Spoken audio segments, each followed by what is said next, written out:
जय दोस्तों, उज्जवल परिवार फिर आज भी आप लोगों के बीच में अपनी क्लास लेके और शुरू करते हैं आज की क्लास। लेते हैं पहला ही क्वेश्चन जो कि आपका चर्चा में। सबसे पहला क्वेश्चन भी आपका सोमालिया चर्चा में भी आपका एक इंटरनेशनल लेवल का क्वेश्चन लेते हैं। सोमालिया आपका चर्चा में है, ये चर्चा में क्यों है इसके ऊपर बात करेंगे। क्वेश्चन नंबर 1 आपका भाई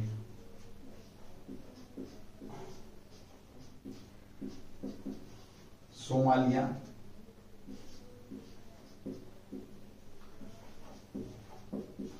चर्चा में है क्यों।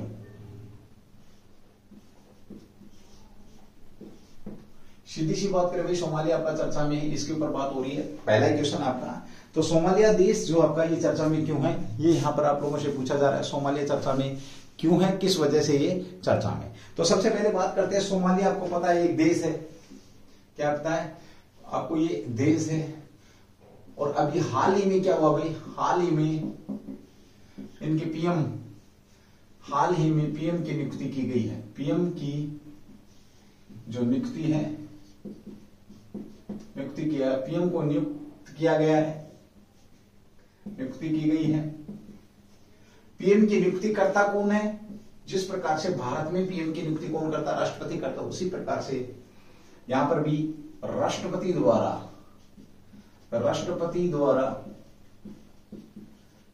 द्वारा पीएम की नियुक्ति की गई है। यह भी शानदार क्वेश्चन है। अब बात आती है कि पीएम बना कौन है। अभी चलिए पीएम की बात करते हैं। तो ये बनी भाई आपके हमाज अब्दी बर्रे। कौन है आपके, ये हमाज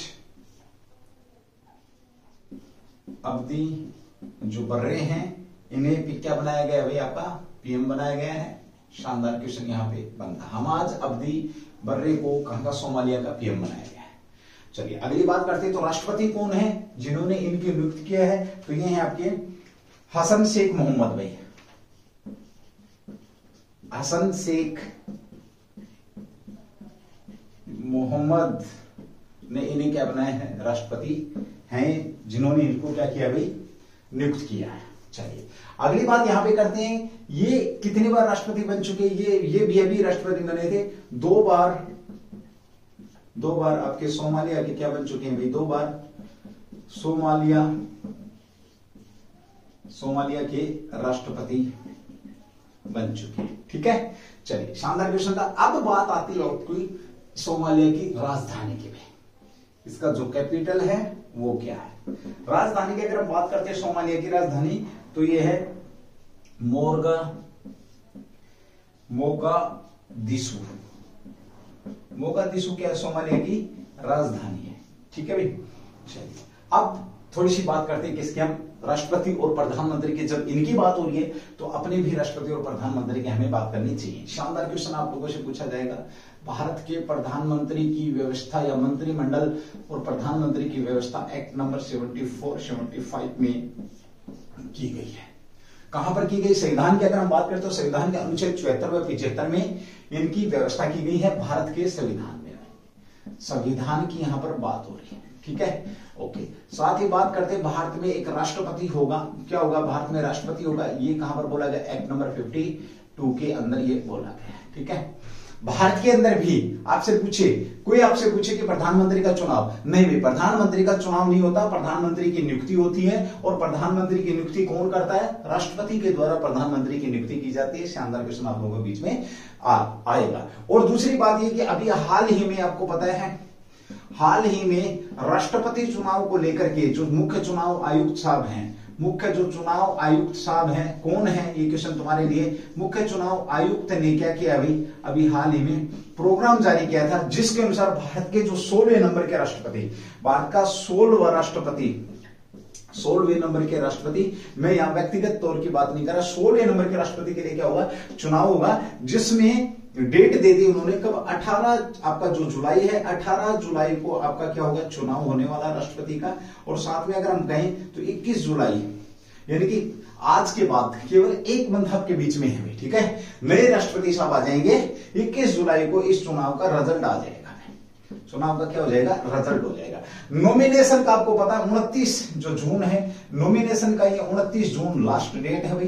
ठीक है, ओके, दूसरी बात हम यहाँ पर करते हैं, नॉमिनेशन की लास्ट डेट आपकी 29 है, 15 तारीख को नोटिफिकेशन इन्होंने भी अपना मतलब जो जारी कर दिया था प्रोग्राम। यहाँ पे एक चीज और पूछेगा, नॉमिनेशन वापस लेने की कब तक आपका, तो 2 जुलाई में, 2 जुलाई से पहले आप नामांकन को क्या ले सकते हैं, वापस ले सकते हैं। शानदार क्वेश्चन, एक बार स्क्रीनशॉट लेंगे, उसके बाद आगे बढ़ते हैं, इसी क्वेश्चन के ऊपर हम बात करेंगे भाई, ठीक है। बहुत ही बेहतरीन क्वेश्चन आप लोगों का ये, जो कि चर्चा में बना हुआ राष्ट्रपति वाला, और बहुत जल्द एक अच्छी क्लास 5 से 10 मिनट की आपके बीच में कि कौन बनेंगे राष्ट्रपति, इस तरीके से आपके बीच में क्लास आ जाएगी। और कल वाली क्लास, कल हमने सीईटी के ऊपर बात करी थी भाई, सीईटी को लेकर के जो नोटिफिकेशन जारी हुआ था, अगर किसी स्टूडेंट ने वो क्लास नहीं देखी तो देख सकता जाकर के कि किस प्रकार से आपका जो सिलेबस है, किस प्रकार से सीईटी की जो लास्ट डेट है, किस प्रकार से जो लोग रह गए थे उन्हें मौका दे दिया सरकार ने, ठीक है भाई। चलिए अगले क्वेश्चन की बात करते हैं, क्वेश्चन नंबर 2, जो कि आपका चर्चा का विषय बना हुआ, जिसके ऊपर हम यहाँ पर बात करने वाले हैं। क्लास को शेयर करा करो भाई, शाबाश, बहुत अच्छे लोग हैं आप। क्लास को जितना ज्यादा हो उतना शेयर किया करो। थोड़ा सा रोज एक बात बोलता हूँ, और रोज एक बात बोलनी भी अच्छी नहीं है भाई, ठीक है। लेकिन आप लोग मुझे मजबूर करते हैं कि सर बोले ही बोले, चलो कोई बात नहीं। अभी चर्चा में भी आपका क्वेश्चन नंबर 2, चर्चा में है आपका गिल्स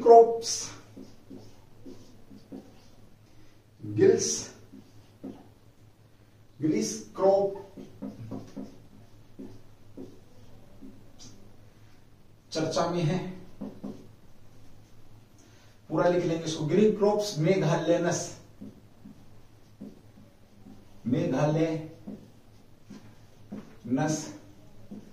चर्चा में,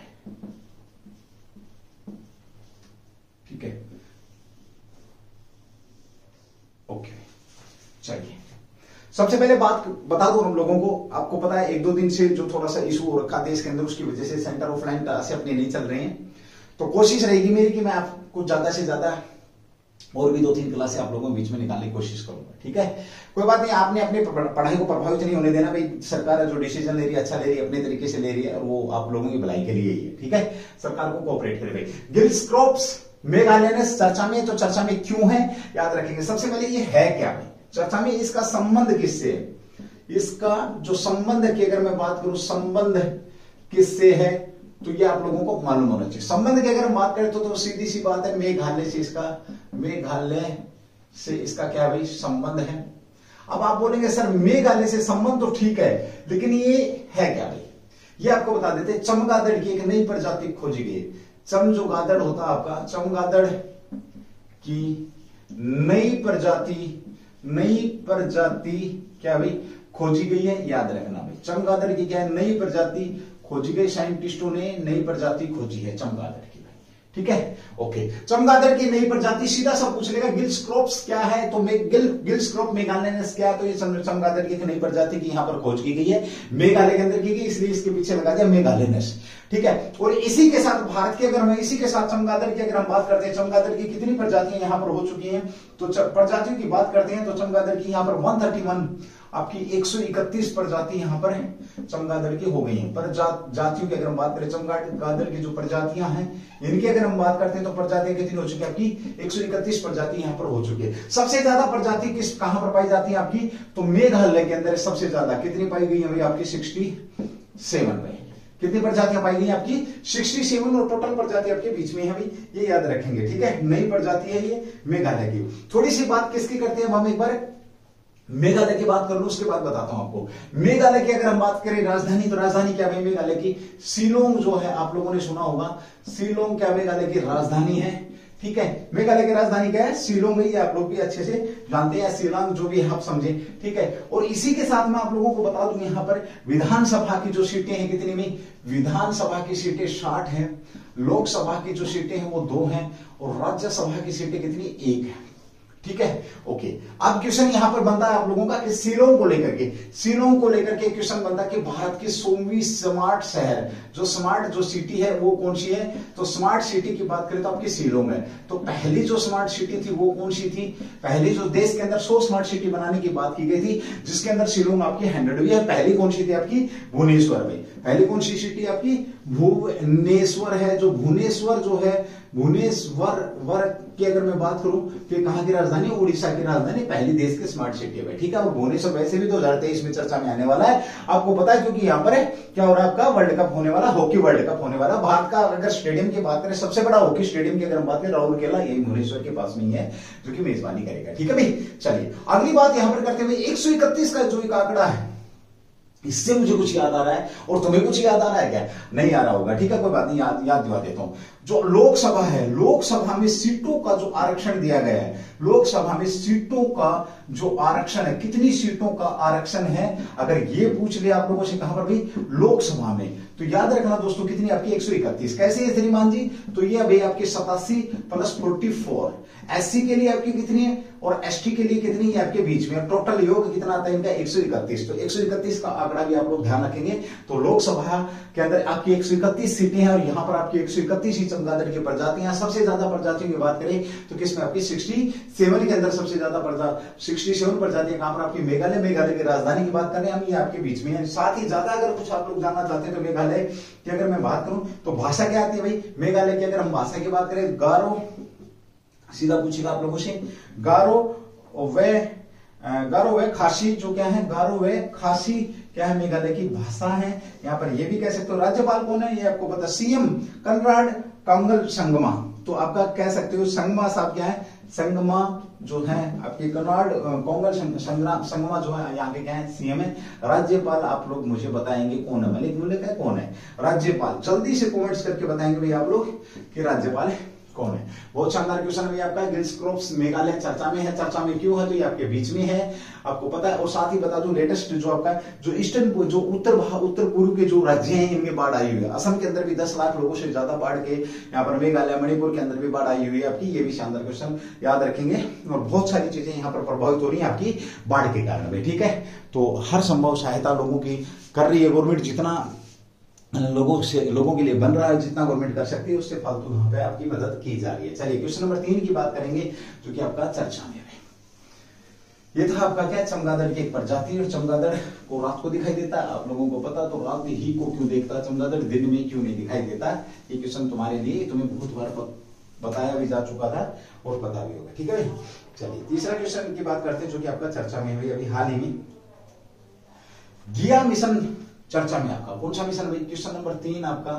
क्वेश्चन नंबर 3 की बात करें तो चर्चा में आपका पेमेंट विजन है, पेमेंट विजन चर्चा में है। क्या चर्चा में आपका, पेमेंट विजन 2025 पेमेंट विजन 2025 आपका चर्चा में है। इसका संबंध किससे है, इसका संबंध की बात कर रहा है, इसका संबंध किससे रहा है, ठीक है। सीधी सी बात करें, देखिए इसके किसकी बात कर रहा है, आपका पेमेंट विजन 2025, पेमेंट विजन की बात कर रहा है। पेमेंट विजन 2025 का संबंध किससे, क्वेश्चन नंबर 3 जो कि आपका चर्चा का विषय, सीधा सा पूछ लेगा, पेमेंट विजन 2025 का संबंध किससे रहा, जो कि चर्चा में। सबसे पहले बात करूं, सीधी सी बात कर ले तो इसका संबंध आरबीआई से है।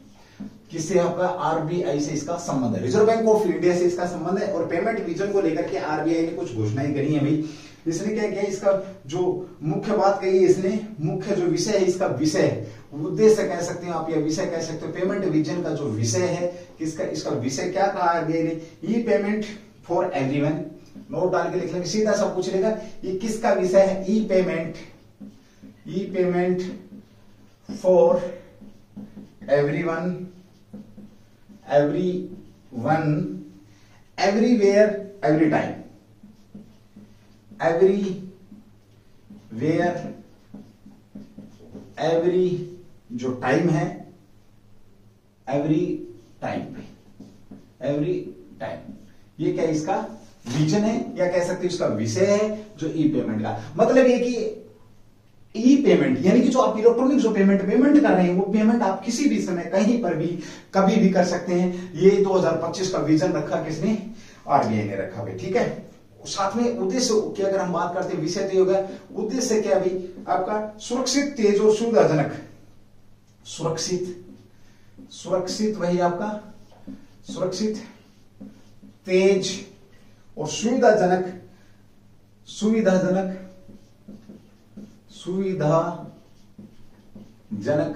और आपका क्या है भाई, सुलभ और किफायती, सुलभ और किफायती भाई,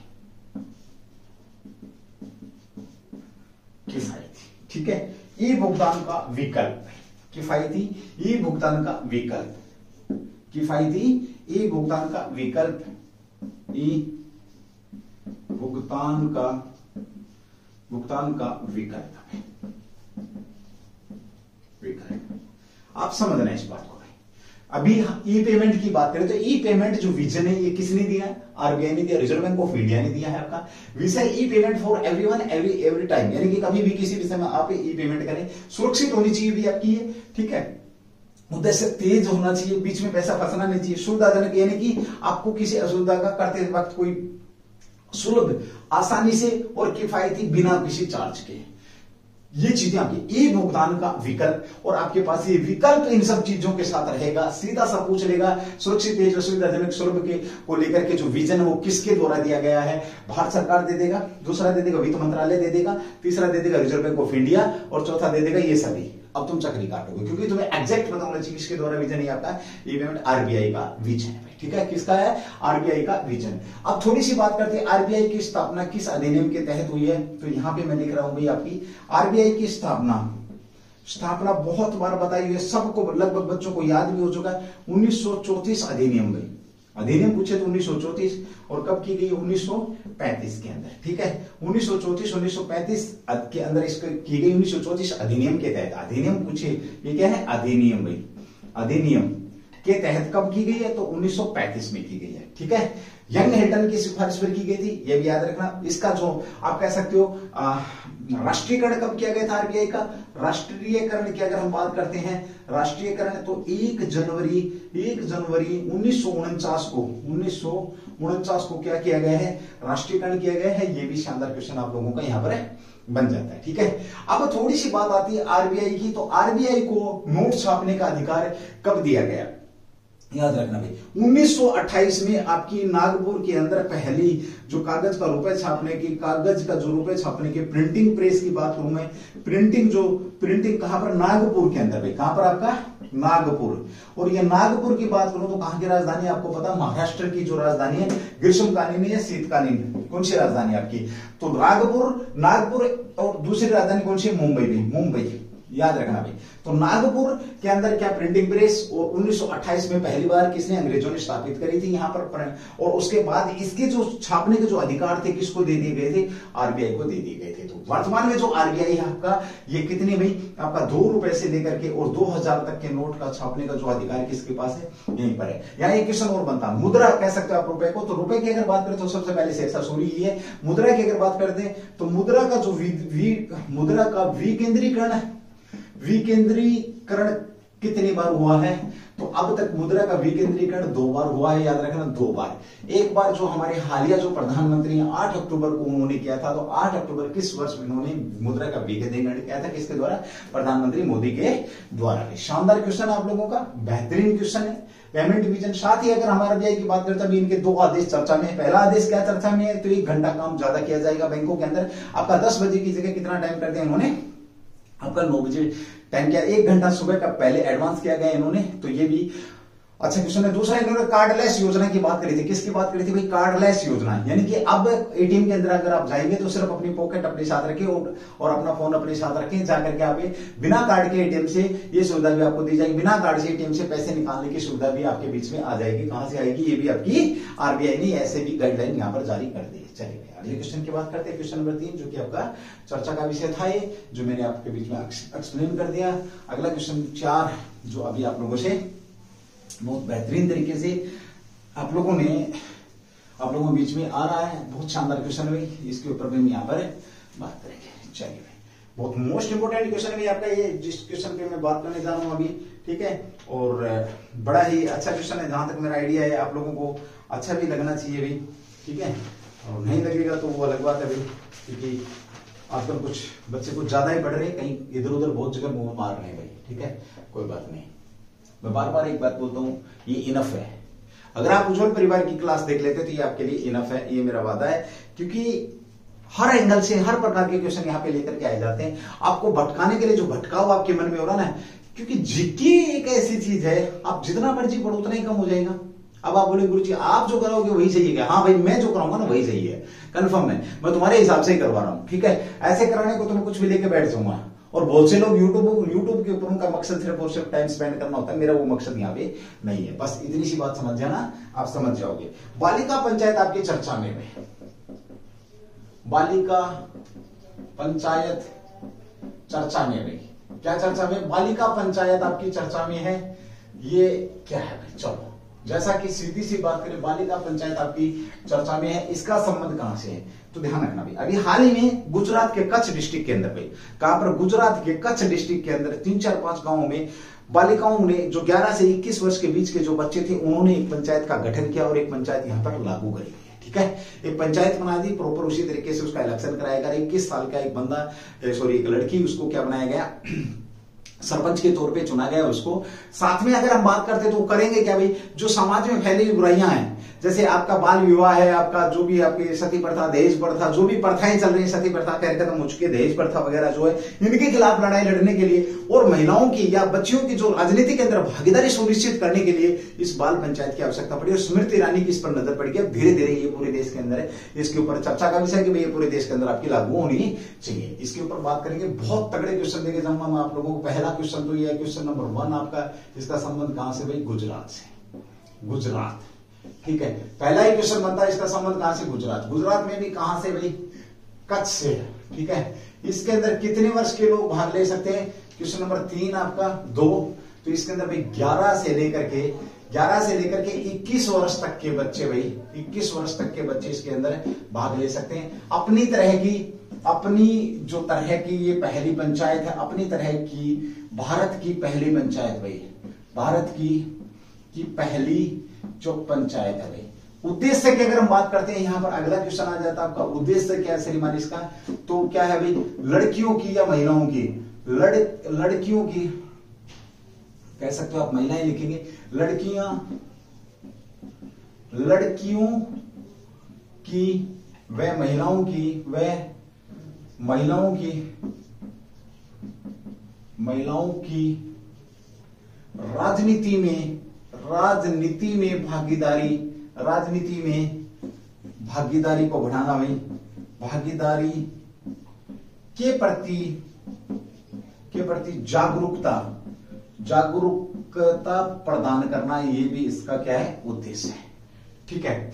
दूसरी कह सकते हैं, जो समाज के अंदर बुराइयां फैली उनको भी इसके द्वारा लड़ा जा सकता है। जैसे आपका दहेज प्रथा है भाई, दहेज जो प्रथा है, दहेज प्रथा कह सकते हो, बाल विवाह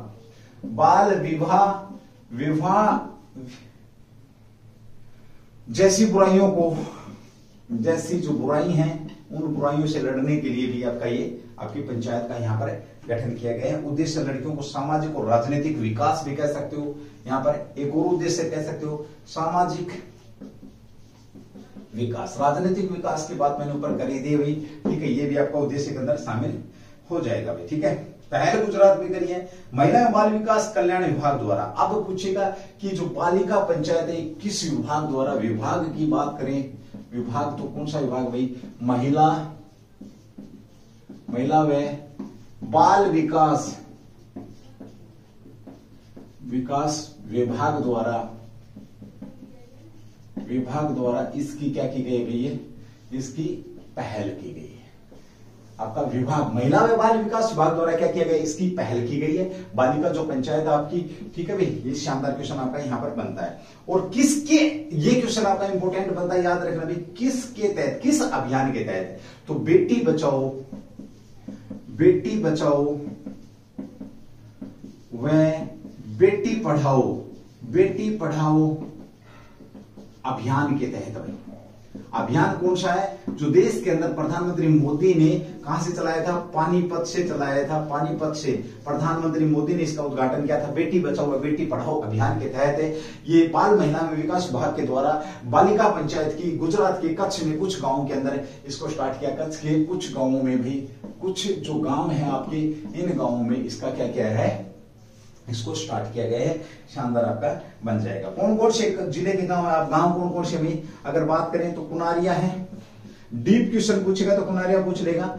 मोटाग्रा गुआ चर्चा में क्यों है, कुआरिया चर्चा में क्यों है, मास्का भाई आपका मास्का आदि, और वडसर भाई वडसर, ये जो 4 गांव हैं, इन चारों गांवों में इसको क्या किया गया है, ये आपके बीच में। प्रबंधकर्ता की मैंने बात करी तो प्रबंधकर्ता 11 से 21 वर्ष के भाई प्रबंधकर्ता।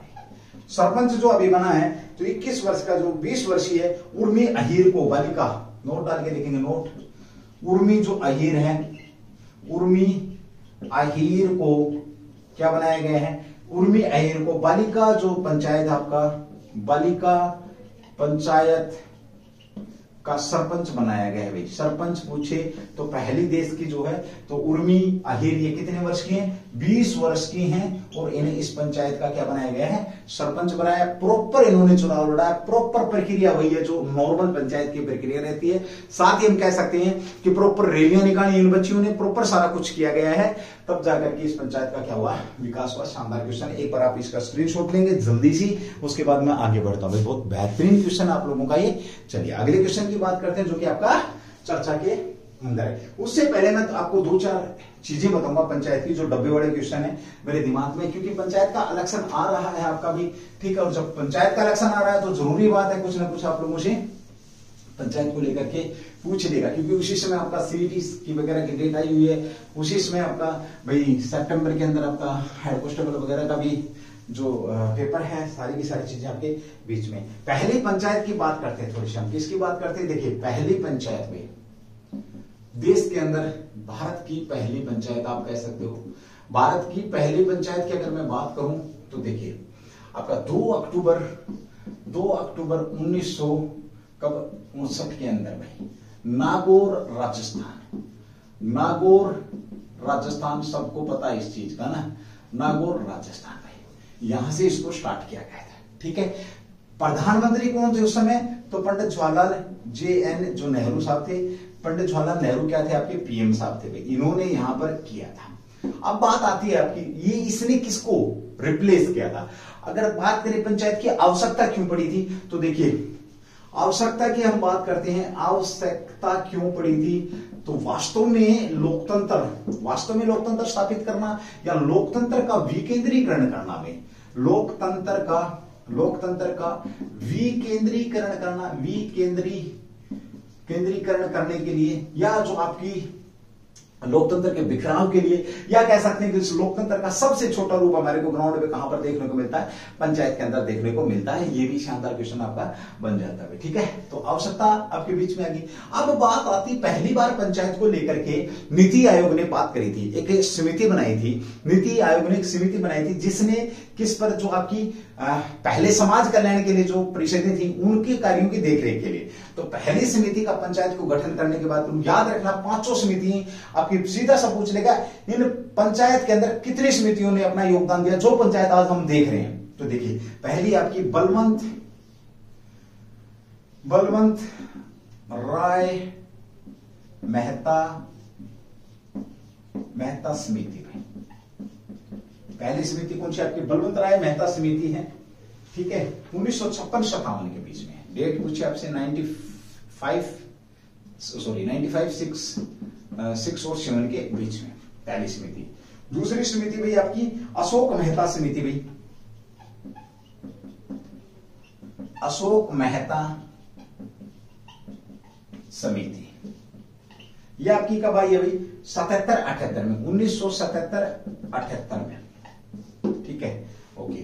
उसके बाद आपसे पूछेगा तीसरी समिति कौन सी थी, पीके राव समिति भाई,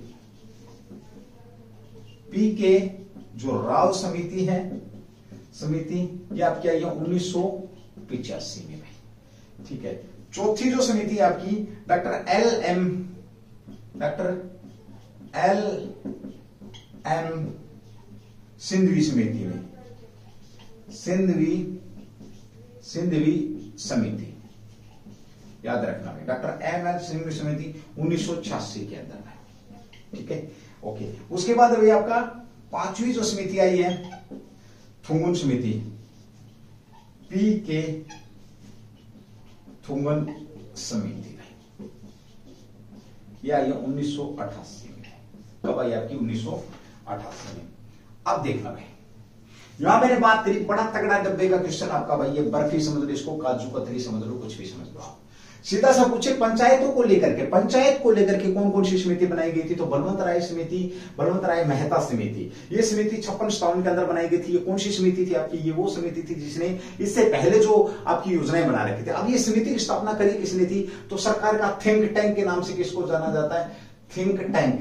और थिंक टैंक किसे बोला जाता है सरकार का? तो योजना आयोग, योजना आयोग कह सकते हो, जो वर्तमान में जिसको किस नाम से जाना जाता है? नीति आयोग के नाम से जिसको जाना जाता है। ठीक है, ओके, उल्टा बोल गया क्या भाई? ठीक है, बलवंत राय मेहता समिति 1956-57 के बीच में भाई। उसके बाद आपका दूसरा जो आती, दूसरी समिति अशोक मेहता समिति। भाई याद रख लेना, ये दोनों आपस में, जो अशोक मेहता और बलवंत राय मेहता, आपस में कोई लेना देना नहीं है भाई, किसी किस्म का लेना देना नहीं, कभी भाई बना दो आप इनको। ठीक है, उसके बाद आपकी पीके राव समिति आई आपकी 1985 के अंदर।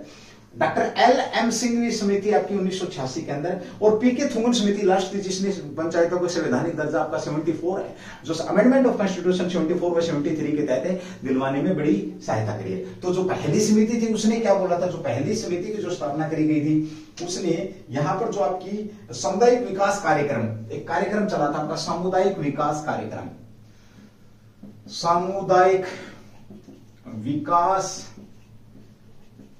कार्यक्रम, सामुदायिक विकास कार्यक्रम। ये विकास अब से नहीं, बहुत पहले से भी 1952 में भाई। ठीक है, और दूसरा कार्यक्रम था भाई आपका राष्ट्रीय विस्तार, जो कार्यक्रम था राष्ट्रीय विस्तार कार्यक्रम है, राष्ट्रीय विस्तार जो कार्यक्रम था, कार्यक्रम 1953 में, 1953। सामूहिक विकास कार्यक्रम में राष्ट्रीय जो कार्यक्रम था आपका, इन दोनों की रिपोर्ट लेने के लिए किसका? बलवंत राय मेहता समिति का निर्माण किया गया था। ये भी आप लोगों के बीच में अच्छा क्वेश्चन यहाँ पे बनता है। तो ये आपकी क्या थी भाई? पंचायत को लेकर के समिति थी। पांचों की पांचों समिति आपको मालूम होनी चाहिए। बलवंत राय अध्यक्ष बलवंत राय थे, इसके अध्यक्ष कौन थे? अशोक मेहता साहब थे, इसके अध्यक्ष कौन थे? पीके राव थे, इसके अध्यक्ष कौन थे? Doctor LM. सिंघवी थे, इसके अध्यक्ष कौन थे? पीवी थुंगन, जो क्या थे? इसके अध्यक्ष थे। और जो आज पंचायत हम देख रहे हैं वही है। और आज हमने किसको, किसके बारे में? तो बालिका पंचायत, जो कि आपके गुजरात के कच्छ के अंदर जो आपका मोटेरा है, जो आपका गांव है, 2-3 गांव कच्छ डिस्ट्रिक्ट की, वहां पर इसको लागू किया गया है। और जो उर्मी अहीर है, जो 20 वर्षीय जो लड़की हैं, उन्हें पंचायत का क्या बनाएगा? सरपंच बनाएगा। प्रॉपर इसी तरीके से ये पंचायत आपकी चुनी जा रही है। और जो अभी हाल ही में स्मृति ईरानी ने कमेंट दिया है, उन्होंने कहा कि इस प्रकार की पंचायत आपकी पूरे देश के अंदर हम क्या करेंगे? लागू करेंगे। और ये पहली बार ऐसा हो रहा है कि इस प्रकार की जो चीजें आपके बीच में आ रही हैं। बहुत शानदार क्वेश्चन था पंचायत को लेकर के आपका भाई। ठीक है, चलिए अभी आगे बात करते हैं, आगे बढ़ते हैं क्वेश्चन नंबर 5 की तरफ। अपना सफर हमने लेके जाना है जहां तक हमने, और हमारा सफर कब खत्म होगा? हमारा सफर जब खत्म होगा जब हम अपने टारगेट को अचीव कर लेंगे। आप लोगों ने वर्तमान में जो परिदृश्य यहाँ पर बना हुआ है, चाहे वो किसी भी प्रकार का परिदृश्य है, राजनीतिक है, चाहे वो आप लेकर के, चाहे कोई सरकार की चेंजमेंट वगैरह है, आप किसी भी चीज की तरफ ध्यान ना देकर के सिर्फ और सिर्फ आप अपनी पढ़ाई की तरफ ध्यान दें, तो आपके लिए अच्छा रहेगा, आपके पेरेंट्स के लिए अच्छा रहेगा, सबके लिए वो चीज अच्छी रहने वाली है। ठीक है, चलिए विश्व शरणार्थी दिवस मनाया गया, जो कि आपका चर्चा में क्वेश्चन नंबर 5 में। विश्व शरणार्थी दिवस में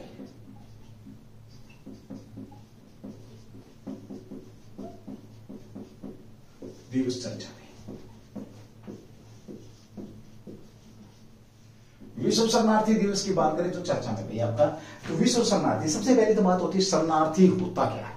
देखिए किसी मजबूरी से, चाहे वो युद्ध की मजबूरी से, चाहे वो किसी भी प्रकार से हरास होकर के, डर करके, भय से, किसी भी प्रकार से, यदि कोई व्यक्ति अपने घर को छोड़ करके कहीं और जाता है, यानी कि बेघर व्यक्ति को आप कैसे, जो बेघर व्यक्ति कहीं दूसरी जगह पर आ जाता है, अपने घर को छोड़ करके, अपनी जायदाद जमीन को छोड़, बड़ा मुश्किल होता है छोड़ना, लेकिन मजबूरियां ऐसी होती हैं जो छुड़वा देती है। आपका WHO के यूएनओ के एक रिपोर्ट के अनुसार हर 1 मिनट में 20 व्यक्ति घर छोड़ने को मजबूर है, चाहे वो युद्ध की स्थिति में लगा लो, चाहे वो आर्थिक, राजनीतिक, चाहे किसी भी प्रकार का विरोध या आतंकवाद के कारण घर छोड़ते हैं। ठीक है, तो विश्व शरणार्थी दिवस, उनके प्रति जागरूकता फैलाने के लिए दिवस मनाया जाता, आज मनाया जा रहा है आपका 20 जून को ये मनाया गया। कब? 20 जून 2022 को, यानी कि आज हम आपका क्या, जो आपका विस्थापित लोग हैं, विस्थापित लोगों के लिए या शरणार्थियों के लिए एक दिवस मना रहे हैं, उनके सम्मान करने के लिए, उनको भाई दोबारा से सेट करें, उनको सिंपैथी दिखाने के लिए ये आपके बीच में दिवस मनाया जा रहा है। ठीक है, तो कब से मनाया जा रहा है, क्या है, इसके ऊपर हम थोड़ी सी बात कर लेते हैं। पहली बार आपका ये कब मनाएगा? 20 जून को। पहली बार की अगर हम बात करते हैं तो पहली बार भाई आपका कब मनाया गया है, पहली बार तो ये आपका 20 जून 2001 में ये मनाया गया। कब मनाया गया आपका, पहली बार 20 जून 2001 में आपका ये बनाया गया है। और यूएनओ के आंकड़ों के अनुसार, यूएनओ के आंकड़ों के अनुसार कितना, एक मिनट में कितने लोग विस्थापित होते हैं, तो भाई आपके 20 लोग क्या होते हैं, 20 लोग घर छोड़ने पर क्या होते हैं, मजबूर होते हैं, मजबूरी बस घर छोड़ते हैं, चाहे वो आतंकवाद रहा हो, आतंकवाद कारण रहा हो, चाहे आपका आर्थिक कारण रहा हो, ठीक है, चाहे आपका युद्ध रहा हो, ठीक है, इन सब कारणों से हर एक मिनट में 20 लोग क्या छोड़ देते हैं, अपना घर छोड़ देते हैं। और घर जिंदगी में एक ही बार बनता है भाई, एक ही बार बनाया जाता है। अगर कोई मिडिल क्लास फैमिली है तो बड़ी मुश्किल से अपना पैसा पेट काट करके व्यक्ति घर बनाता है, और जब वही घर छोड़ना पड़ जाए तो आप उनकी विडंबना देखिए, उनकी गलती क्या है, ठीक है। ओके, 2019 तक ये एक आंकड़ा है भाई, आप हिल जाएंगे अंदर तक। 2019 तक यूएनओ की रिपोर्ट के अनुसार, यूनाइटेड नेशन ऑर्गेनाइजेशन, संयुक्त राष्ट्र संघ की रिपोर्ट के अनुसार क्या बोला गया, 79 मिलियन लोग कह सकते हो आप, यहां से क्या 79 मिलियन लोग आपके घर छोड़ चुके हैं भाई। 79.5 मिलियन जो लोग हैं ये घर छोड़ चुके हैं। कितने भाई 2019 तक 79.5 मिलियन लोग, ठीक है। चलिए, अब यहां पर बात आती है आपकी, जब 79 की बात आ रही है तो अब इसमें हम संयुक्त राष्ट्र अधिकार यूएनएचआरसी के अनुसार अगर हम बात करते हैं, किसके आंकड़े भाई आपके ये, तो UNHRC United nation human rights commission, क्या है आपका ये United nation human right commission, यानी कि जो आपका संयुक्त राष्ट्र मानव अधिकार है उसकी जो है क्या, मानव अधिकार आयोग की ये रिपोर्ट है, ठीक है। चलिए, उसके बाद बात करते हैं भाई आपका दुनिया के 68% जो शरणार्थी हैं, कितने प्रतिशत भाई आपके 68%, 68 जो प्रतिशत शरणार्थी हैं, ये कहां से भाई आपके, तो ये है भाई आपके शरणार्थी हैं, ये आपके कहां से हैं, देखिए एक हो गया आपका सीरिया से हैं, सीरिया। उसके बाद भाई आपका सीरिया से कितने लोगों ने किया, 6.6 जो मिलियन लोग हैं, 6.6 मिलियन लोग। उसके बाद भाई आपका वेनेजुएला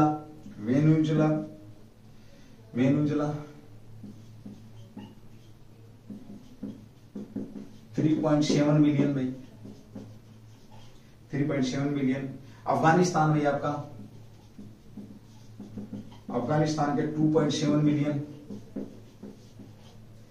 दक्षिण सुडान के हमें आपके साउथ सुडान या कि 2.2 मिलियन जो लोग हैं ये घर छोड़ने पे मजबूर हुए हैं। ये आपके बीच में म्यांमार के एक आपके लास्ट टाइम म्यांमार के आपके 1 मिलियन के करीब लोग म्यांमार के यहाँ पर आपके घर छोड़ने को क्या हुए, मजबूर हुए हैं। विस्थापितों की यहाँ पर मैं बात कर रहा हूं।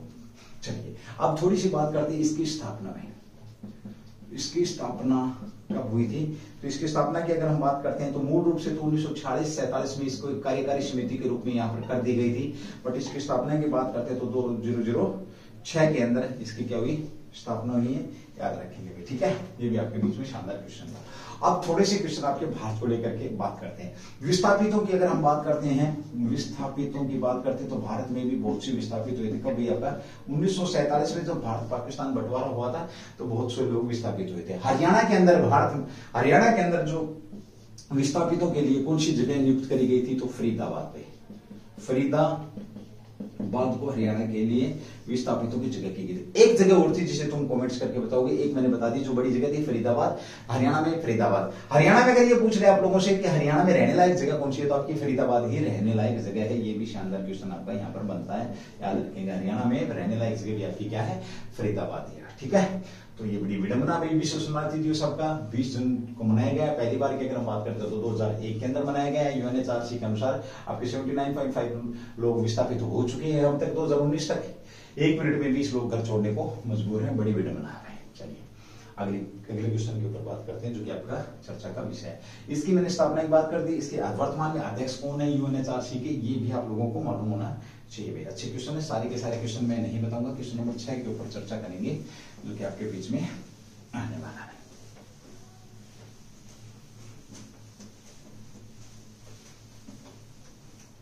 चलो भाई अगले क्वेश्चन की बात करते हैं जो आपका चर्चा का विषय रहा है, जिसके ऊपर हम बात करेंगे आपका स्किल सेल जागरूकता दिवस। क्वेश्चन नंबर 6, विश्व स्किल सेल दिवस चर्चा में है।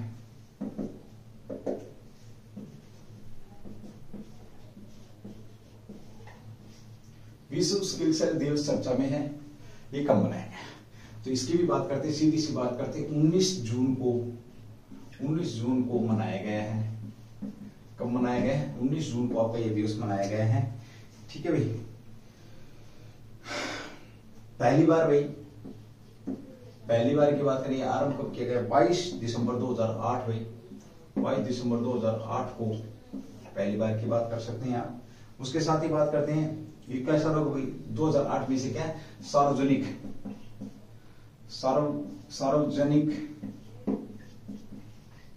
रोग घोषित किया है भाई। कैसा रोग घोषित किया है? सार्वजनिक रोग से दिसंबर 2008 के अंदर इसे सार्वजनिक रोग घोषित किया है। ये भी आपके बीच में रहेगा। एक अनुवांशिक रोग है भाई आपका, ये अनुवांशिक रोग है, याद रखना भाई आपका। ठीक है।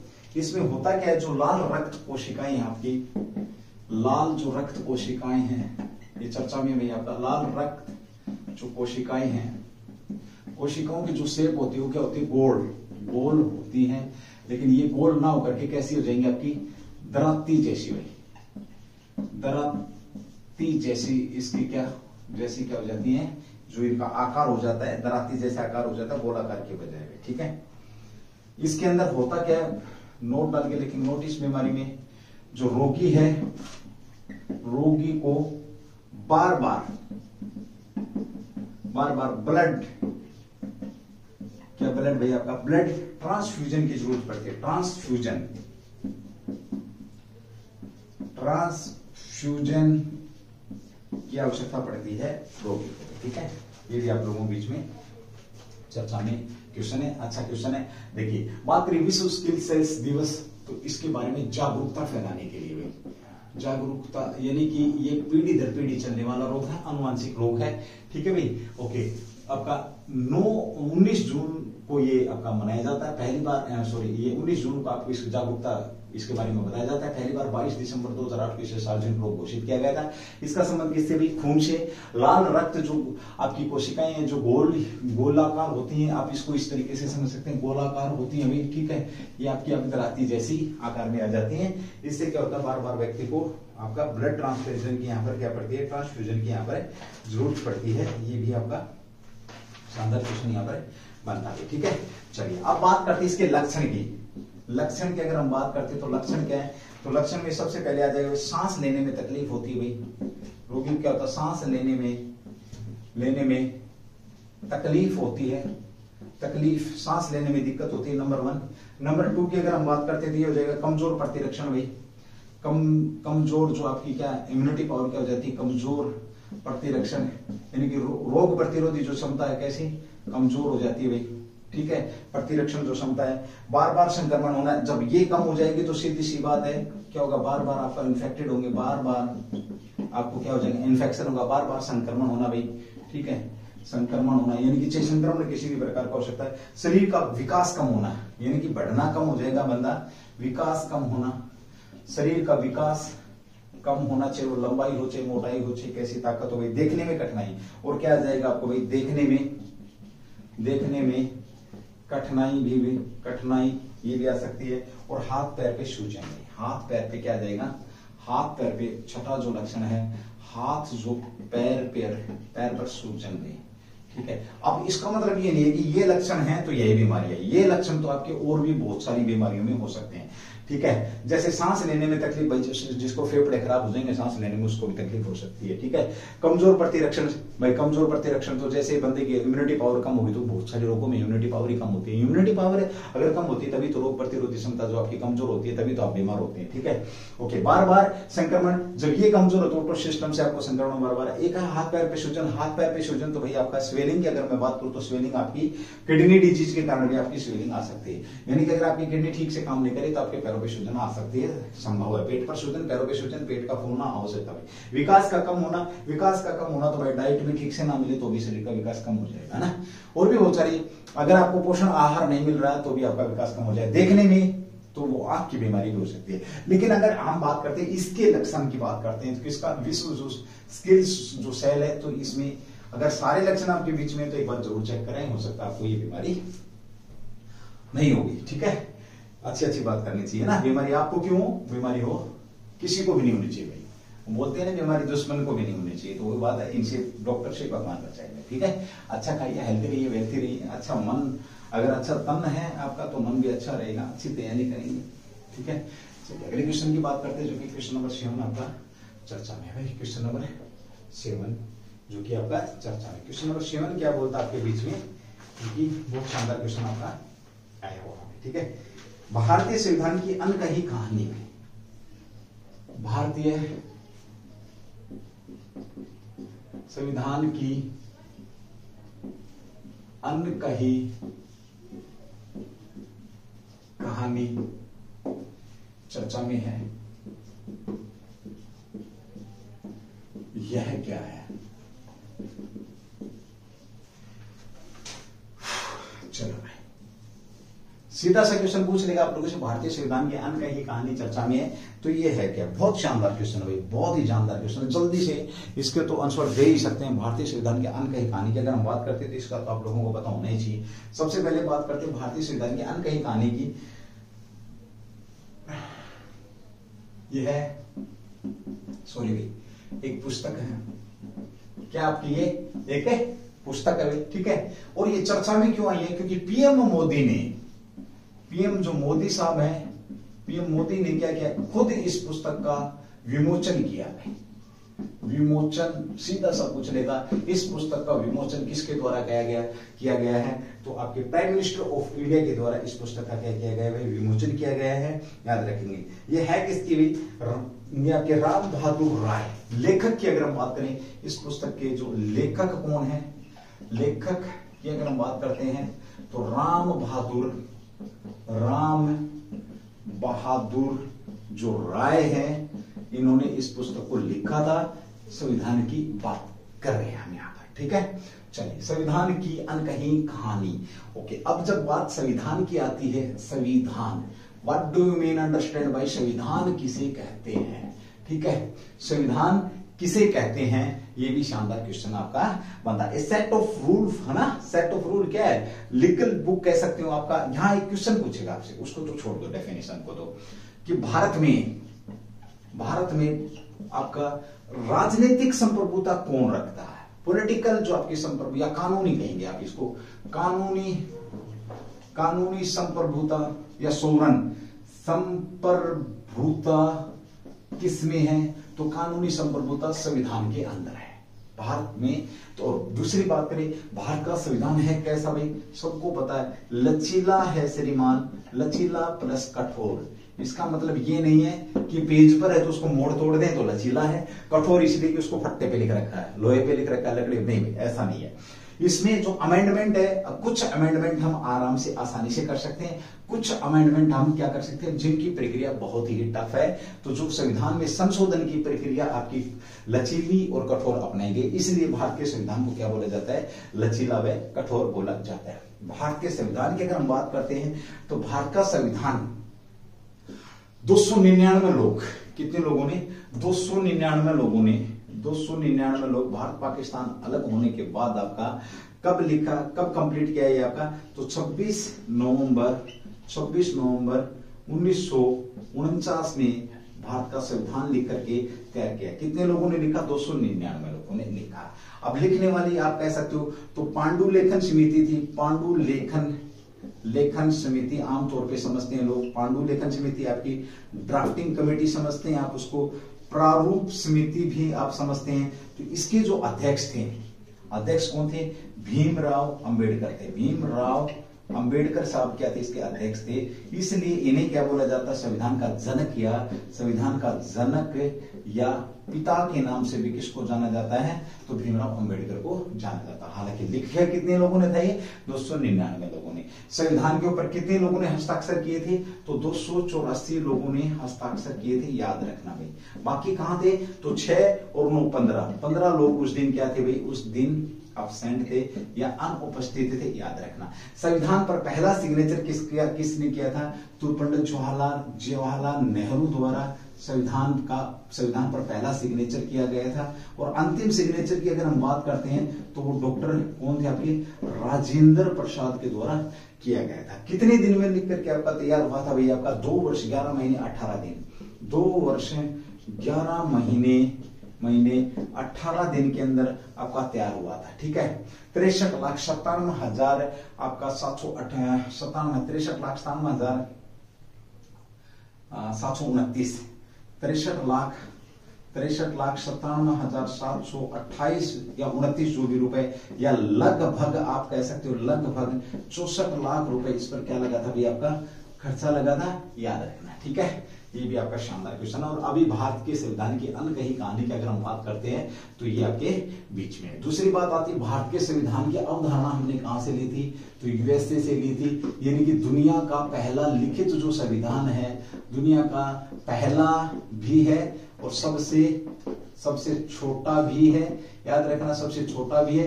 तो यूएसए का संविधान, यहां से हमने लिखित संविधान की अवधारणा ली थी। लिखित जो संविधान की अवधारणा हमने कहां से ली है? यूएसए से ली है। ये भी शानदार क्वेश्चन आप लोगों का बनता, पूछ लेगा कि लिखित संविधान की अवधारणा कहां से ली। अब जब बात ये आती है तो संविधान के प्रकार की अगर मैं बात करूं, कितने प्रकार के संविधान आपके होते हैं? तो 2 प्रकार के संविधान होते हैं, लिखित और अलिखित। ये अगर नहीं मिलता तो ध्यान रखना, कोडिफाइड और आपका अनकोडिफाइड संविधान। कोडिफाइड जो संविधान है, कॉन्स्टिट्यूशन है, ये आपको मिल जाएगा। Codified constitution and uncodified constitution. अब जो संविधान लिखा हुआ है वो तो चलो ठीक है, कोडिफाइड के आपका लिखा हुआ जो संविधान है वो तो लिखे हुए रूल उनके अनुसार चलता है। बट अनकोडिफाइड संविधान किसके अनुसार चलता है? सीधा सा आपसे पूछेगा तो अनकोडिफाइड संविधान आपका किस पे चलता है? परंपराओं पर आपका अनकोडिफाइड संविधान चलता है। बहुत ही बेहतरीन क्वेश्चन है भाई, आप लोगों का ध्यान रखेंगे। शानदार क्वेश्चन आपके बीच में है। और अभी हाल ही में चर्चा में भारतीय संविधान की अन्य कहानी जो आपकी पुस्तक चर्चा में रही है, 200% आने की संभावना है इस क्वेश्चन की, ये मैंने आपको बता दिया भाई। ठीक है, चलिए क्वेश्चन नंबर 8 की बात करेंगे जो कि आपका चर्चा में, रफ कर रहा हूं भाई।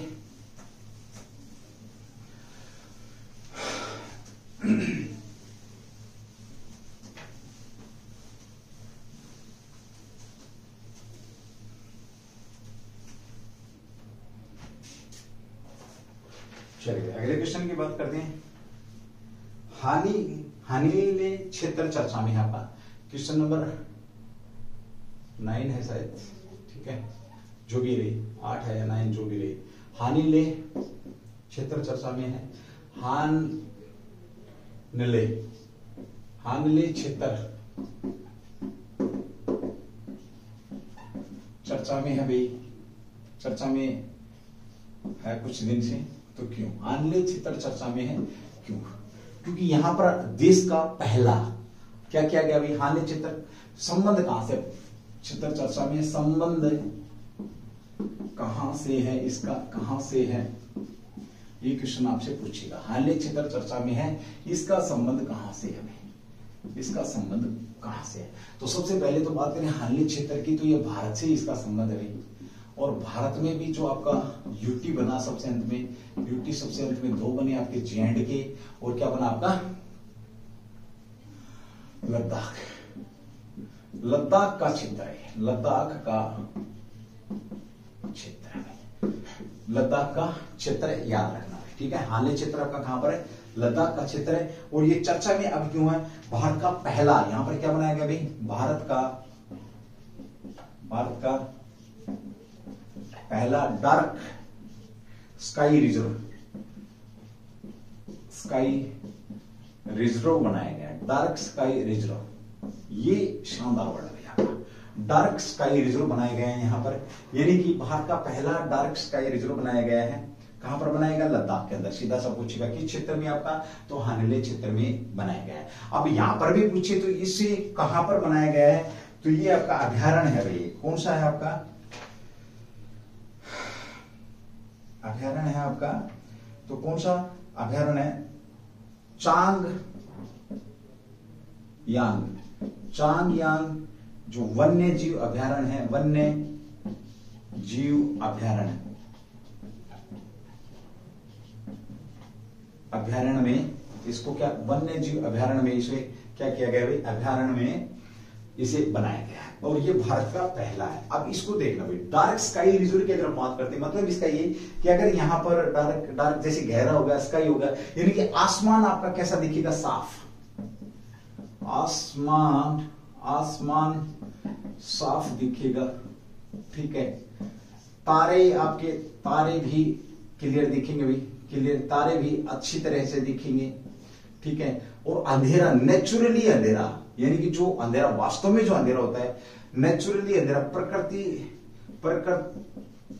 प्राकृतिक अंधेरा यहां प्योर अंधेरा कह सकते हो आप इसको, तो वो चीजें यहां पे आपको नजर आएंगे। आसमान साफ दिखेगा, तारे अच्छे तरीके से दिखेंगे, अच्छे दिखेंगे, जो नेचुरलिटी है वो यहां पर आपको देखने को मिलेगी। और वो किस अभ्यारण्य के अंदर, वो क्षेत्र जो यहां पर चुना गया है, ये जो डार्क स्काई रिजर्व बनाया गया है, तो चांगयांग वन्यजीव अभ्यारण्य, यहां पर आपका किसी प्रकार से कोई डिस्टर्बेंस नहीं किया जाएगा। ये भी शानदार क्वेश्चन आप लोगों का यहाँ पर बनता है, याद रखना, ठीक है। चलिए अब साथ में हम बात करते हैं थोड़ा सा अगले क्वेश्चन की। क्वेश्चन नंबर आपका जो 9 है, जिसके ऊपर हम यहाँ पर बात करेंगे।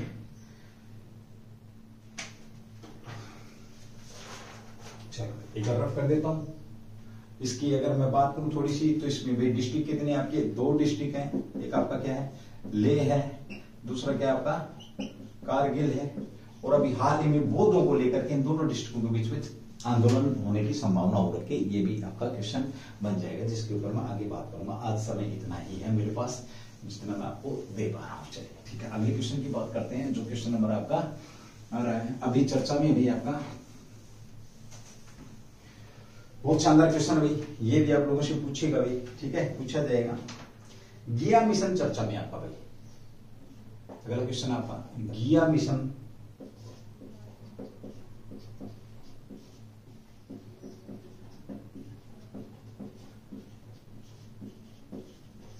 इसका संबंध किससे है?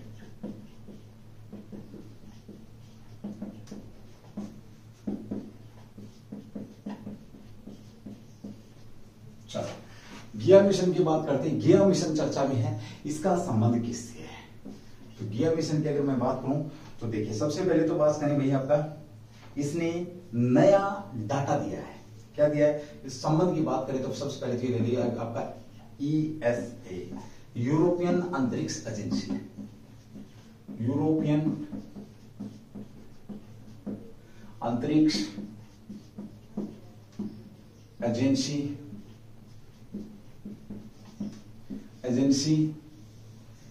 का मिशन है भाई। किसका? यूरोपियन अंतरिक्ष एजेंसी का मिशन है, याद रखना, एजेंसी का मिशन है, ठीक है। गिया मिशन की अगर मैं बात करूं, गिया मिशन चर्चा में, तो गिया मिशन का संबंध पूछे तो ESA, यूरोपियन अंतरिक्ष एजेंसी है, उससे का एक ये मिशन है। और इसने क्या दिया है? एक डेटा सेंटर जारी किया, सेट जारी किया। इसने भी क्या जारी किया? डेटा सेट जारी किया है, जारी किया। इस डेटा सेट के अनुसार है क्या भाई आपका? इसमें क्या है? स्टार क्वेक की घटना का खुलासा किया। किसकी घटना का भाई? स्टार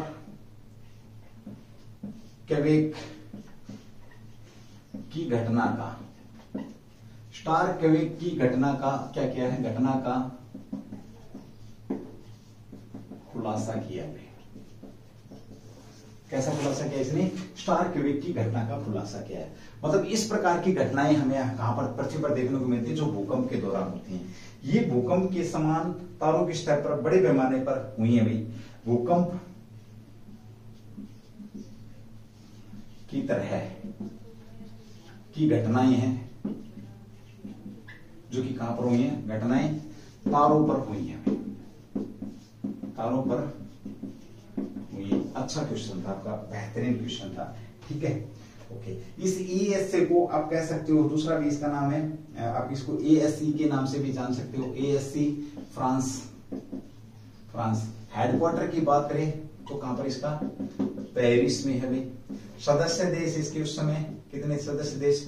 22 देश इसके सदस्य हैं भाई। सदस्य देश की अगर मैं बात करूं तो 22 हैं। इसी तरीके से हम बात करते हैं इसका हेडक्वार्टर हो गया आपका, स्थापना 30 मई 1975 है। 30 मई